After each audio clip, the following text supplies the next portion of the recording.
ये व्यर्थ के बकवाद करने वाले लोगों से मत मिलो। व्यर्थ के बकवाद करने वाले लोगों की तरफ मत देखो, ये क्या कह रहे हैं, क्या बोल रहे हैं। और तुम भी व्यर्थ का बकवाद मत करो। अपने समय को कीमती मान करके निरंतर प्रिया प्रीतम का नाम जप करो, उनके गुण लीला गाओ, उनकी सेवा में रहो। कभी प्रपंच की बातें, कभी प्रतिष्ठा का चिंतन, कभी नाना प्रकार के मान सम्मान का चिंतन, ये घुसने ना पावे हृदय में। बहुत सावधान रहना चाहिए साधक को। ऐसी बातें देखो मत, ऐसी बातें सुनो मत जिससे तुम्हारा हृदय उद्विग्न होकर प्रभु का चिंतन छोड़ दे। बंद करो। अभी अन्य लोगों के संग का त्याग कर दो, जो भगवत विमुख वार्ता करते हैं, संत निंदा करते हैं, दूसरों की निंदा करते हैं। कुछ हाथ नहीं लगता, ये लोग दुर्गति को प्राप्त होने वाले हैं। भक्तन निंदा अति बुरी भूल करे जिन कोय, किए सुकृत बहुजन्म के छिन में दारे खोए। पर निंदा के किए ते नहीं, आवत नहीं कछुआत, मूर्ख पर्वत पाप को ले चल अपने साथ। तो अलम कश्याप संगत्या, ऐसा संग मत करो जिनके पास बैठने से भक्त निंदा, जन निंदा, भगवत निंदा हो।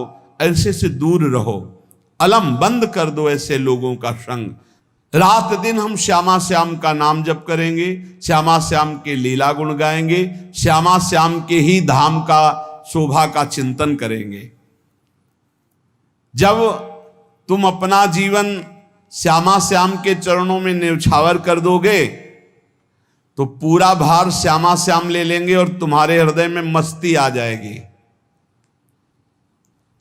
जो ऐसा निश्चयी होता है, दृढ़ निश्चयी, उसके अंदर दृढ़ विश्वास, तो उसके हर समय भगवान की स्फूर्ति होती रहती है। भारी प्रतिकूलता में भी भगवान का सानिध्य अनुभव होता है। वो अनुकूलता में तो भगवान के दुलार को देखता है, लेकिन प्रतिकूलता में भगवान की विशेष कृपा को देखता है। ये संयोग, ये वियोग, संसार की ये द्वंद्वमयी वृत्तियां भक्तों के हृदय में नहीं चुभती। आए की हुज्जत नहीं, गए की तलाश नहीं, क्योंकि नित्य संयोग भगवत स्मृति के प्रभाव से प्रभु का रहता है। शोक, विषाद बहुत ध्यान देने योग्य विषय है। तभी लोगों को ऐसा लगता है कि ऐसा कैसे हो सकता है। भक्त के चरित्रों को जब सुनते तो लगता है ऐसा कैसे हो सकता है, ऐसी परिस्थिति में भी ऐसा कैसे हो सकता है। क्योंकि तुम मानसिक बुद्धि से युक्त हो और वो भागवतिक स्थिति से युक्त है, इसलिए तुम उसको पार पा ही नहीं सकते। जब तुम अपना जीवन श्यामा श्याम के चरणों में समर्पित कर देते हो हृदय से, फिर उनकी कृपा से सब विघ्न दूर हो जाते, एक अपार मस्ती रहती है। नहीं तो शोक, विषाद, दुख, क्लेश, कष्ट, संताप, भय, उद्वेग, ये सदैव सताते रहते हैं। इसी से डिप्रेशन होता है। बार बार नकारात्मक चिंतन, शोक, विषाद, दुख, चिंता, क्लेश, संताप, भय, उद्वेग, यही पूरे मानसिक स्तर को नष्ट कर देते हैं। उत्साहहीन जीवन हो जाता है। जब तुम श्यामा श्याम को समर्पित हो जाते हो तो ये सब प्रवेश भी नहीं करते, एक अपार मस्ती बनी रहती है। अब क्या होगा? श्यामा श्याम जो करेंगे वही होगा। श्यामा श्याम पता नहीं कैसा करें, नहीं, वो सदैव मंगल भवन है, वो जो करते महामंगल होता है। यह निश्चय उपासक के हृदय में आ जाना चाहिए। इसलिए अपना सारा मन, सारी बुद्धि, सारा जीवन, प्रत्येक श्वास प्रभु को अर्पण कर दो। फिर देखो तुम निहाल हो जाओगे। दुख, शोक, विषाद, क्लेश, कष्ट, संताप, भय, उद्वेग, ये उसी को व्यापते हैं जिसने अपने जीवन को प्रभु के चरणों में अर्पित नहीं किया। इसलिए तुम अपना सारा मन, सारी बुद्धि, सारा जीवन, प्रत्येक श्वास केवल प्रभु को अर्पित कर दो, फिर देख लेना। श्वास कैसे अर्पित की जाती? राधा राधा राधा। बुद्धि कैसे अर्पित की जाती? एकमात्र निश्चय कि भगवत सुख ही सुख है, ये जागतिक सुख सुख नहीं, ये दुख है, ये ऐसा दलदल है जिससे आज तक कोई नहीं निकल पाया। सारा मन, हम मन से केवल प्रभु का मनन करें, बार बार मन को संसार से हटा के नाम में, रूप में, लीला में, धाम में लगाएं। बहुत प्रसन्नता हो जाती है उस उपासक के हृदय में जो अपना मन बुद्धि प्रभु के चरणों में अर्पित कर देता है। भगवान ने तो इसको बहुत उत्तम स्थिति बताया है कि मेरे से कभी वो अलग हो ही नहीं सकता यदि मन बुद्धि अर्पित कर दिया। मय्येव मन आधत्स्व मयि बुद्धिम निवेशय, तो निवश्य मयि एव अत ऊर्ध्वं न संशया। बिल्कुल संशय नहीं, वो मेरे में ही निवास करेगा जिसने मन और बुद्धि अपनी मेरे में अर्पित कर दी। बहुत प्रसन्नता रहेगी उस उपासक के जीवन में जो अपने आप को मन बुद्धि सहित प्रभु के चरणों में समर्पित कर दिया है। भगवान का आश्रय लेने वाले की पहचान है हर परिस्थिति में प्रसन्न रहना। देखो आप भगवद आश्रित हो कि नहीं, देखो अनुकूल परिस्थिति में तो सब प्रसन्न रहना, लेकिन प्रतिकूल परिस्थिति में प्रसन्न रहना ये भगवान के भक्तों का लक्षण है। हर परिस्थिति में प्रसन्न रहना ये भगवान के भक्तों का लक्षण है। आनंदगन भगवान का आश्रय मिलते ही आनंद छा जाता है हृदय में। उनके पास आनंद का अभाव होता ही नहीं है। जैसे सूर्य का प्रकाश उदय होते ही सूर्य का प्रकाश संपूर्ण अंधकार को नष्ट कर देता है, ऐसे ही भगवान का संपूर्ण आश्रय लेते ही सब दुख चिंता शोक नष्ट हो जाते, आनंद ही आनंद। तुम भगवान के मंगलमय रूप को नहीं जानते हो, पर उनके मंगलमय भाव को, विधान को मानना शुरू कर दो। जो भी होता है मंगलमय होता है। हमने जीवन में देखा है, अगर इधर कोई बहुत बड़ा सुख दिया तो देर नहीं लगेगी, 24 घंटे नहीं व्यतीत होंगे और ऐसे दुख दे देंगे, जिससे दोनों का समान भाव रख करके ना दुख में तुम भूलो प्रभु को, ना सुख में फूलो, सीधे भगवत मार्ग में चल। पूरे जीवन की बात देखा है। भगवान के मंगल विधान में सदा सर्वदा सुख ही सुख है, इस बात को मान के प्रसन्न हो जाओ। जब भगवान का भजन करने वाले की तन्मयता बढ़ती है भजन में, तो द्वेषी जन अपने आप तैयार हो जाते हैं। भक्त कभी किसी से द्वेष नहीं करता, अपने आप वो द्रोह करने लगते। तो नरसिंह मेहता जी से बहुत गांव के कई लोग थे जो जलते थे, ऐसे जलते थे कि अब क्या करें, कैसे मिटा दे नरसिंह मेहता जी को। अब उपाय तो मिल नहीं रहा था। तो एक दिन संतों की मंडली आई और उन्होंने कहा कि हम रास्ते में कोई चोर आदि धन ना ले ले, इसलिए यहां से किसी की हुंडी चलती है क्या द्वारिका में? पहले ऐसा था। बोले हाँ हमारे यहाँ बहुत बड़े सेठ हैं नरसिंह मेहता जी, पर आप कहोगे वो मना कर देंगे। कई बार कहोगे, अगर वो स्वीकार कर ले तो वहां।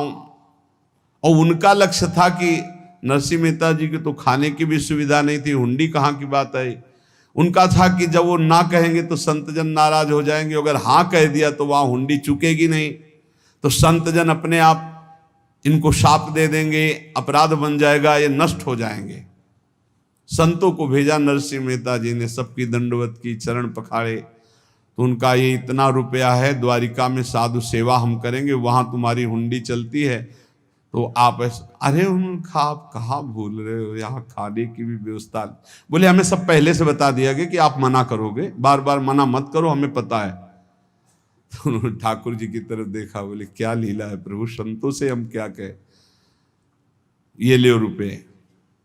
उस समय स्वर्ण की मोहरें चलती थी, बेच के बाजार से खूब उन संतों को पवाया, उन्हीं संतों की सेवा की।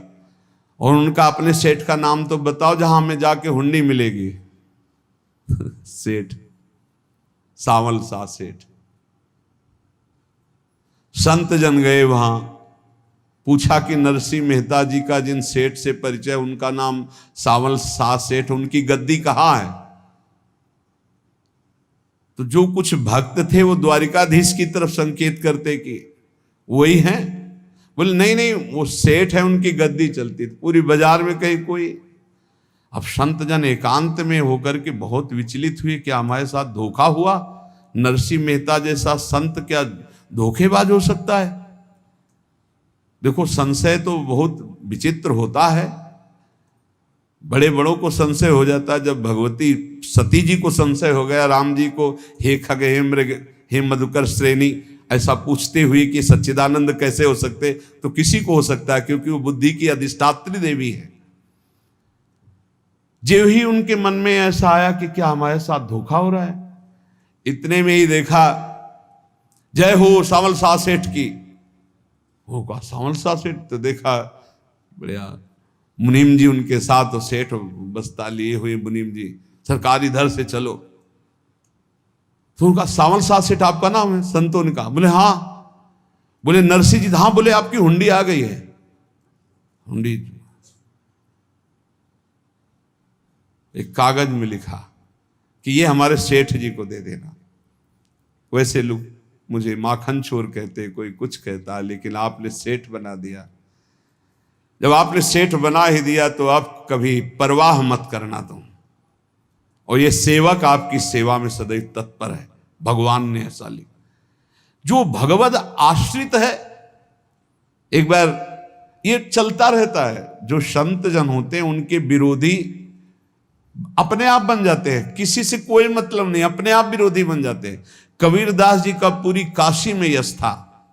भजन करने वाले महापुरुषों का यश बढ़ता है जब, तो जो भजनहीन होते हैं उनके हृदय में जलन पैदा हो जाती है, और वो उनको विविध प्रकार से फंसाना चाहते हैं, उनको कष्ट देना चाहते हैं। तो कबीरदास जी के यश को धूमिल करने के लिए कुछ ब्राह्मणों ने एक रचना रची। मुड़ मुड़ा के कबीरदास जी के शिष्य बन करके पूरी काशी के सब आश्रमों में निमंत्रण दे आए। कल भंडारा है, संत सेवा है, सबने स्वीकार किया। कबीरदास जी अपनी दिनचर्या करके निकले तो संत मंडली आने लगी। बोले कै बजे सेवा है? साधु सेवा। बोले कौन सी साधु सेवा? बोले कल आपके शिष्यजन निमंत्रण दे के आए, पूरी काशी के सब संत आ रहे हैं। कबीरदास जी ने कहा यहाँ तो एक की भी व्यवस्था नहीं, पूरी काशी के संत आ रहे। अच्छा, समझ में आ रहा है, लीला बिहारी तुम लीला करना चाहते हो। गए अपना निकल गए गंगा किनारे, एक झाऊ के नीचे बैठकर अपना भजन ध्यान में मगन है। 11-12 बजे तो उन्होंने देखा संतों की मंडली अब काशी तो बहुत। कबीरदास जी ने देखा कि आश्रम की, तो बोले पता नहीं क्या होगा, चलो चलते हैं। तो ऐसे गमछा वस्त्र करके ऐसे डालकर मुंह ढक करके, वहां बड़ी बड़ी पंगत लगी थी। कबीरदास जी सबको पाओ जी पाओ। कबीरदास जी के रूप में स्वयं भगवान पाओ जी पाओ। कबीरदास जी ने कहा अच्छा, जब स्वामी परस रहे तो हम भी बैठ के पा ले। तो जब उसी पंगत में बैठ गए अपना कपड़ा ढक करके, और जब मोहरे की दक्षिणा दे रहे थे सब लोग कि वाह कबीरदास जी ने आज तो साधु से। सबको जब कबीरदास जी के सामने आए तो ऐसे मुंह ढके, बोले देखो जो मेरा होता है उसे मुंह छुपाना नहीं पड़ता, मुंह ढकला नहीं पड़ता। लो दक्षिणा, तुम भी दक्षिणा लो। कबीरदास जी को कबीरदास जी दक्षिणा दे रहे, और वो कबीरदास जी है भगवान, और ये पाले वाले कबीरदास जी है भगवान के जन। कभी भगवान अपने, अरे जमाने जोर लगा ले, कितना जोर लगाएगा, भक्त और भगवान का झंडा कभी न झुकने पाएगा। बिल्कुल चिंता शोक भय उद्वेग रहित जीवन भगवद आश्रित। तुम भगवान के मंगल विधान में सदा सर्वदा प्रसन्न रहो। अब ये विचार कर लो कि भगवान जो करेंगे तुम्हारा मंगल करेंगे। अब थोड़ा ऐसा बीच में लगता है कि अमंगल हो रहा है क्या, लेकिन पक्का समझो बहुत बड़ा मंगल उनका विधान होता है। बहुत ही उत्तम मंगल होता है भगवान के शरणागत का। भगवान हमारे विचारों वाले नहीं हैं, हमारे विचार प्राकृतिक है, भगवान के विचार चिदानंदमय हैं। वो अपने विचार से हमारा मंगल करते हो, हम अपने विचार से मंगल चाहते हैं। भगवान के विचार से मंगल ही हमारा होगा, इसलिए कभी हमको चिंता शोक भय नहीं करना चाहिए। भगवान की ओर से कभी तुम्हारे लिए ऐसा विधान नहीं होगा कि तुम दुखी हो जाओ, बस तुम्हारी सोच हो सकती है, उसका परिणाम बहुत मंगल होगा। जगत की ओर से निराश हो जाओ, किसी से आशा मत रखो, फिर आप देखो आपका जीवन कैसा आनंदमय व्यतीत होता है। ये जो जगत की आशा है यही दुख प्रदान करती, सच्ची जगत की आशा ही दुख प्रदान करती है। अगर जगत से कोई संबंध न रखा जाए और भगवत भाव में रहकर तो बहुत अच्छा जीवन चलेगा। अपने कर्तव्य का पालन करो, परिवार को भगवत स्वरूप मानकर पोषण करो, किसी से कोई संबंध मत रखो, कोई आशा मत रखो, यही अध्यात्म सिखाता है। अपने आप भगवत स्वरूप, सबका व्यवहार मंगलमय और आपका जीवन मंगलमय। अपने घर में ऐसे रहो जैसे किसी अतिथि के घर में रह जाता है। चलना है, यहां से जाना है। कौन रहता है अपने घर में अतिथि की भांति? भगवान का भक्त। जाना है यहां से, अपनी प्रिया प्रीतम के पास जाना। ये हमारा घर नहीं है, यहां तो हम समय व्यतीत कर रहे हैं, अपनी आयु व्यतीत कर रहे हैं भगवत आराधना करते हुए। हमें जाना है प्रिया प्रीतम के पास। वास्तविक घर भगवान का धाम है हमारा, वास्तविक घर वाले प्रभु हैं हमारे। जो नित्य सच्चिदानंद भगवान के चरणों में अपने चित्त को समर्पित करता रहता है, उसको यह अनुभव होने लगता है कि बड़ी कृपा है हमारे ऊपर, भगवान की बड़ी कृपा है हमारे ऊपर। सर्वसमर्थ परम सुहृद भगवान ऐसे भक्त के ऊपर हर समय वरद हस्त रखे रहते हैं। ये केवल प्रवचन नहीं, सच्ची बात मानिए। ऐसे भगवान का वरद हस्त हर समय रहता है। जब भगवान की छत्र छाया में भक्त अपने को देखता है तो आसपास घोर विपत्तियों का भी समुदाय हो तो भी वो आनंद में मगन रहता है। हर हालत में आनंदित रहना ये भक्त का स्वभाव है। भगवान ऐसे भक्तों को प्यार करते हैं जैसे कछुआ अपने अंडे को बाहर रख आवे और रात दिन उसका चिंतन करे। जब भक्त भगवान को समर्पित होता है तो भगवान रात दिन उसकी ऐसे चिंतन सुरक्षा करते हैं। अभय, ये दैवी संपदा का पहला गुण है। ये भगवान के शरणागत पर जागृत हो जाता है, वो भयभीत नहीं होता, किसी भी उससे भयभीत नहीं होता। यही डर ही डरपि हरिवंश हित, जिनो भ्रमय गुण सलिल पर। इस डर से डरते रहना चाहिए कहीं गुण रूपी पानी में फिसल न जाए, नहीं तो गलती हो सकती है। साधक सावधान रहे। ये अभय दैवी संपदा का सबसे बड़ा गुण है। जो भयहारी भगवान की शरण में आ जाता है तो उसके अंदर ये अभय प्रकट हो जाता है।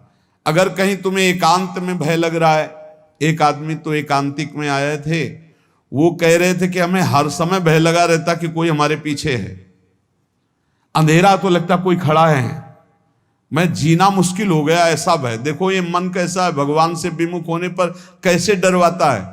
वो कह रहे हैं हर समय मुझे डर लगा रहता है, कोई सामने खड़ा है, कोई पीछे खड़ा है, ऐसा भय लगने लगता है। और जब भगवान की शरण में आ जाते हैं तो ये अभय स्थिति हृदय में जागृत हो जाती है। कोई भी भय आसपास आ ही नहीं सकता, यहां तक कि नरक का भी भय खत्म हो जाता है जो भगवान की शरण में है। महापापी भी पुण्यात्मा महान भक्तों के समान वो उत्तम गति को प्राप्त हो जाता है जो भगवान की शरण में हो जाता है। पर ये जो भोगों का आश्रय लिए हुए हैं, मनमानी आचरण कर रहे हैं, ये कभी उस अभय को जान ही नहीं सकते कोई अभय पद है क्या। इनको तो कदम कदम पर शोक भय और दुख की प्राप्ति होगी। कोई बचा नहीं सकता जो भोगों में लगे हैं, मनमानी आचरण कर रहे हैं। अगर निर्भय होना चाहते हो, परम सुखी होना चाहते हो, तो भगवान के शरणागत हो जाओ। सारे जगत को अभय दान देने वाले भगवान हैं। भगवान का एक प्रण है, मम पन शरणागत भयहारी। जो मेरी शरण में आ गया उसके भय का मैं नाश कर देता हूं। साधना में अवस्था मन की मानी जाती है कि आप कितने अच्छे साधक हैं। यदि आपका मन भगवदाकार है, हर समय भगवत चिंतन चल रहा है, आपके स्वप्न भागवती का रहे हैं, आपके विचार भागवतिक हैं, तो आपकी अच्छी साधना हो रही। और यदि आपके स्वप्न गंदे आ रहे हैं, क्योंकि स्वप्न में मन का ही सारा खेल होता है, और आपकी चिंतन वृत्ति वासनात्मक चल रही, तो अभी साधना का प्रभाव मन पे नहीं पड़ा है। जिसका मन हर समय भगवत चिंतन करता रहता है, वो जीते जी जीवन मुक्त हो जाता, अनुभव होता है। जैसे किसी ने कहा कि हमें कैसे पता चलेगा कि हमारा काम हो गया है, तो जैसे आप भोजन पा लेते हैं तो किसी दूसरे से गारंटी थोड़ी लेनी होती कि हम छक गए हैं क्या, आप जरा बताना हम छक गए हैं क्या। नहीं, अपने हृदय में आ जाता है कि अब मैं तृप्त हो गया। ऐसे ही अपने हृदय में आ जाता है कि मेरा काम हो गया, अब मेरा जन्म नहीं होगा। ये हृदय में आ जाता है, अपने आप अनुभव में आ जाता है।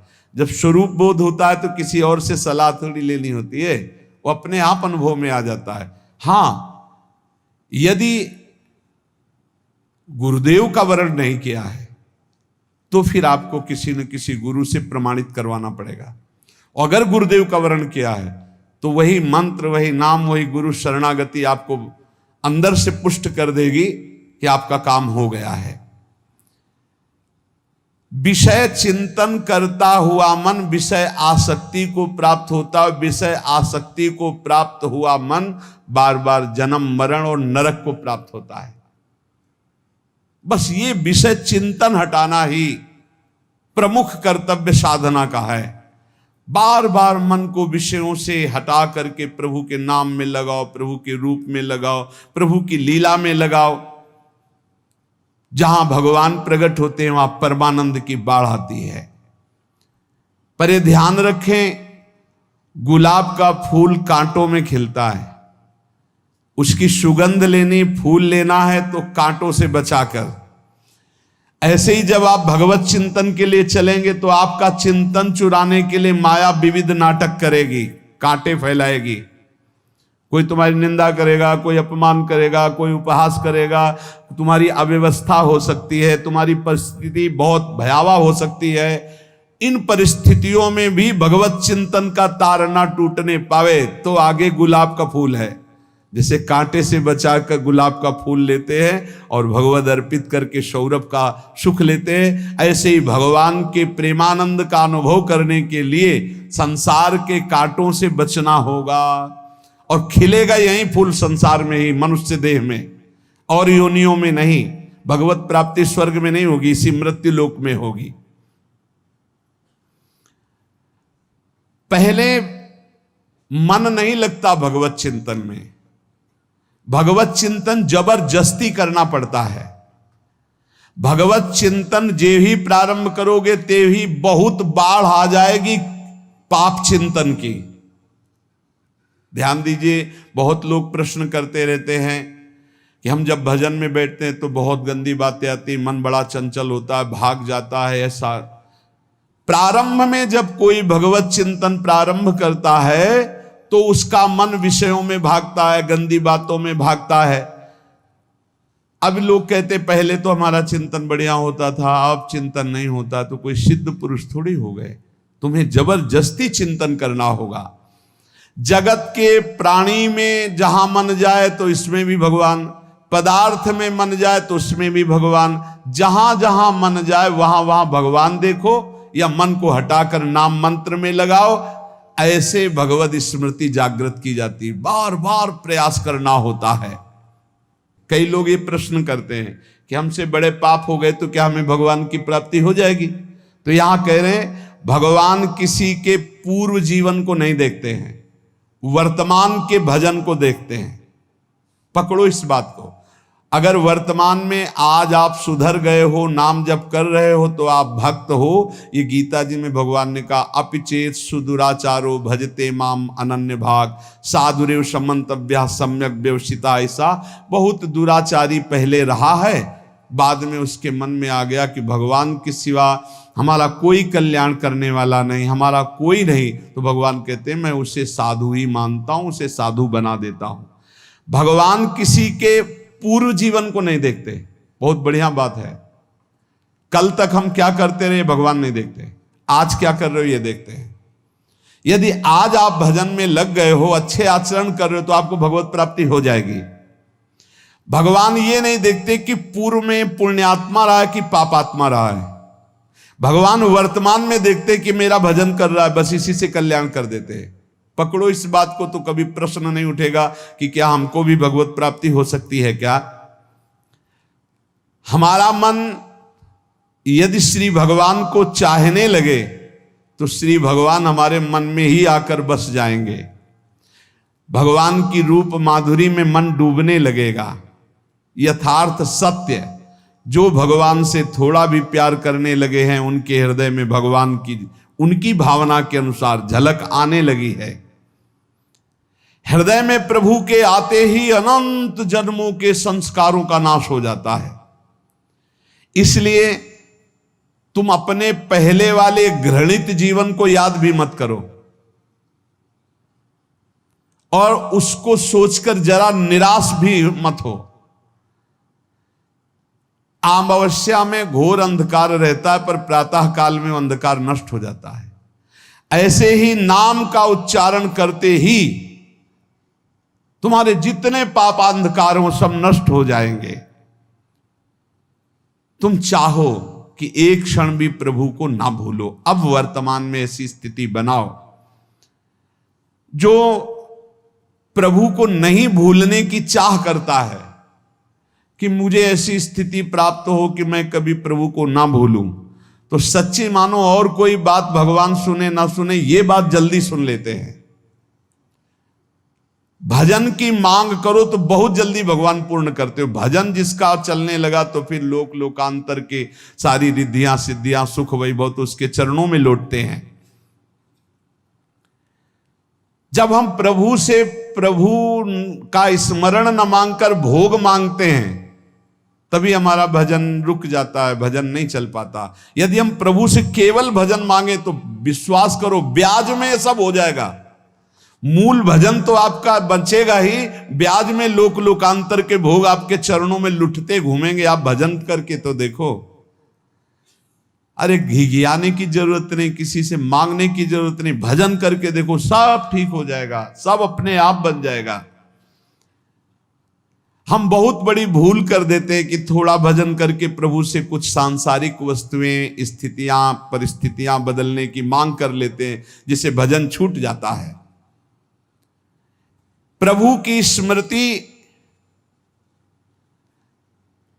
इतनी महान है कि जिन्होंने बैर भाव से प्रभु का स्मरण किया उनको भगवान की प्राप्ति हो गई।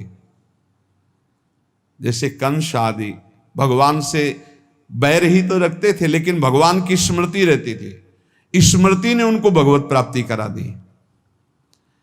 स्मृति में महान सुख है, पर वो जब भक्ति रस से युक्त स्मृति होती तब माधुर्य रस, प्रेम रस का अनुभव होता है। कल्याण तो वैर भाव से स्मरण करने वालों को भी प्राप्त हो गया।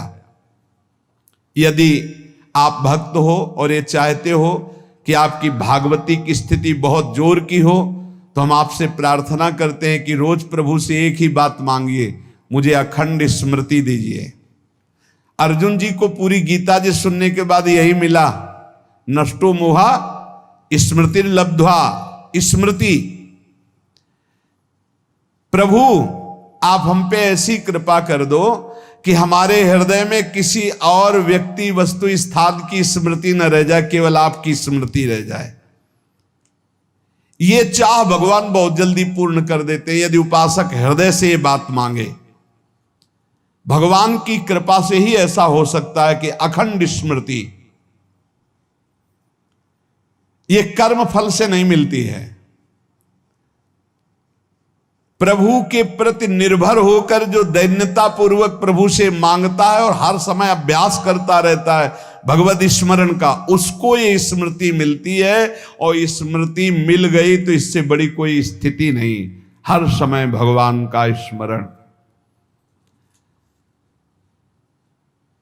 प्रभु से मन प्रतिपल नया नया स्वाद लेकर के आसक्त होता रहता है, नवम नवम। प्रभु कभी बासी नहीं होते। जैसे किसी व्यक्ति को देखो तो देखते देखते मन हट जाएगा कि देख लिया, बहुत सुंदर है, ठीक है, लेकिन वो एक दिन मन हट जाएगा। और प्रभु की सुंदरता नवम नवम है, प्रभु के नाम का स्वाद नवम नवम है, प्रभु की लीला का स्वाद नवम नवम है, प्रभु के धाम की शोभा नवम नवम है। जैसे आचार्य महाप्रभु हरिवंश चंद्र जी कहते, नयो नेह नवरंग नयो रस नवल श्याम वृषभानु किशोरी, नव पीतांबर नवल चूनरी, नई नई बूंदन भींजत गोरी, नव वृंदावन हरित मनोहर, नव चातक बोलत मोर मोरी, नव मुरली जो मल्हार नई गति, सब कुछ नया। तो नवम नवम प्रभु प्रतिपल नवम नवम प्रभु का रूप, प्रियाजू का नवम नवम, अबहीं और अबहीं और अबहीं और है। तो कहते हैं जब मन निरंतर स्मृति में डूबता है तो जब प्रभु की रूप माधुरी प्रकाशित होती तो ऐसी नवम नवम कि कभी ये नहीं होता कि रूप बासी हो गया। ये वही रूप है जो हमने अभी देखा था, नवम नवम। इसलिए आनंद की उफान आती रहती है उपासक के हृदय में। ऐसी प्रियता, ऐसा आनंद बिना भजन के नहीं अनुभव में आएगा। इसलिए तुम विश्वास करो, तुम्हें बहुत सुंदर सुख मिलने वाला है, आगे अपार सुख मिलने वाला है। ये थोड़ा दुख का समय काट लो, जब तक जीवन है ये दुख सुख की लहर आती रहेगी, आप इसको सह जाओ, आगे बहुत आनंद है, विश्वास मान लीजिए, बहुत आनंद है। जो ये विश्वास कर लेता है वो प्रभु के मार्ग में चलकर प्रभु को प्राप्त कर लेता है।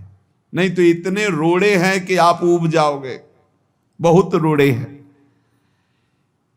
जो प्रभु के मार्ग में चलता है तो माया के बहुत से पार्षद अपना प्रभुत्व दिखाने उनके पास आते हैं, महिमा अपनी दिखाने, पर वो किसी वस्तु स्थिति अवस्था प्राणी पदार्थ का प्रभाव स्वीकार ही नहीं करता, क्योंकि भगवत स्मृति परायण है, भगवान की कृपा पर विश्वास है, इसलिए उसको कोई फंसा नहीं पाता। वो नित्य निरंतर प्रभु से घुला मिला रहने के कारण उसकी मस्ती में कोई फर्क नहीं पड़ता। माया का प्रभुत्व रखने वाले उसे फंसाने की चेष्टा करते हैं, पर उस पर किसी का असर नहीं होता। वो कहीं लिप्त नहीं होता, वो कहीं दुखी सुखी नहीं होता, वो हर समय प्रसन्न रहता है। तुम देखो, हर समय प्रसन्न रहते हो? यदि नहीं तो तुम किसी व्यक्ति वस्तु का आश्रय लिए हुए प्रभु का नहीं। अगर हां तो हर समय प्रभु का स्मरण चलना चाहिए, हर समय प्रभु के आश्रित हो, फिर देखना ये आनंद, ये प्रसन्नता क्या रूप रखती है। बड़े बड़े मस्त संतों को देखा, मस्त ऐसे उन्माद में मस्त, हे उस सुख के लिए ललचाओ, कब तक जन्मते मरते रहोगे, कब तक बार बार दुख भोगते रहोगे, कब, बड़ा प्रपंच है ये। भगवान का स्मरण परम पुण्यात्मा पुरुष का हृदय माना जाता है, बहुत पवित्र हृदय, बड़ा पुण्यात्मा हृदय जिसमें भगवान का स्मरण। भगवान का विस्मरण पापात्मा पुरुष, भयानक विपत्ति दुर्भाग्य आते हो। सुदृढ़ निश्चय करो, अब हम भगवान के स्मरण में अपना समय व्यतीत करेंगे। मेहनत करो, कार्य करने के लिए कोई मना नहीं, आप नौकरी करो, किसानी करो, व्यापार करो, पर अंदर अंदर भगवत स्मृति, भगवत स्मृति ही सबसे बड़ी स्थिति है। अब चाहे हम जीवित रहें, चाहे हमारे मरण जैसी विपत्ति आ जाए, चाहे सब हमसे हट जाए, चाहे सब हमको नमन करें, अब हम दृढ़ निश्चय करके केवल भगवान के स्मरण करते हुए इस संसार के बीच समय व्यतीत करेंगे। अब हम चूकने वाले नहीं। ये नियम लीजिए, चाहे जीवन रहे या ना रहे, चाहे मरण जैसा कष्ट आ जाए, चाहे सब वियोग हो जाए, सब चले जाए, चाहे सब संयोग हो जाए, सब नमन करें, अब हम प्रभु का स्मरण नहीं छोड़ेंगे।